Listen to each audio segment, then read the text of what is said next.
ہمارے پیارے نبی صلی اللہ علیہ وآلہ وسلم نے ارشاد فرمایا کہ جب اللہ تعالیٰ نے اس زمین کو پیدا کیا تو یہ ہلنے لگی۔ اللہ نے میخیں اور قلعے بنا کر ان پہاڑوں کو مضبوط کیا۔ فرشتے تعجب کرنے لگے کہ شاید اللہ تعالیٰ نے ان پہاڑوں کو ہی سب سے زیادہ طاقتور بنایا ہے۔ پھر اللہ سبحانہ و تعالیٰ نے لوہے کو پیدا کر دیا جو پہاڑوں کو بھی کاٹ کر رکھ دیتا ہے۔ تو پھر فرشتے کہنے لگے کہ یا اللہ، آپ نے سب سے طاقتور لوہے کو بنایا ہے۔ تو اللہ سبحانہ و تعالیٰ نے آگ کو پیدا کر دیا اور پھر اس آگ نے لوہے کو بھی پگھلا دیا۔ پھر فرشتے سوچنے لگے کہ شاید آگ سب سے زیادہ طاقتور ہے۔ پھر اللہ سبحانہ و تعالیٰ نے پانی کو بنا دیا جس نے آگ کو بھی بجھا دیا۔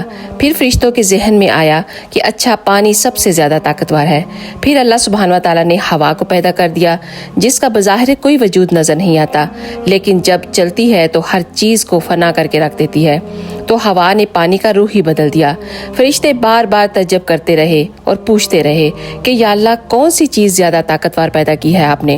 تو اللہ سبحانہ و تعالیٰ نے ارشاد فرمایا کہ اے میرے فرشتوں، کہ میں نے پوری کائنات میں سب سے زیادہ انسان کو طاقتور بنایا ہے، اور اس بندے کو طاقتور بنایا ہے جو سیدھے ہاتھ سے صدقہ کرے تو دوسرے ہاتھ کو خبر تک نہ ہو۔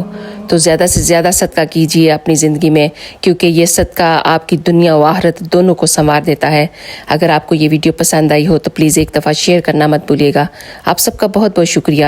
جزاک اللہ خیر۔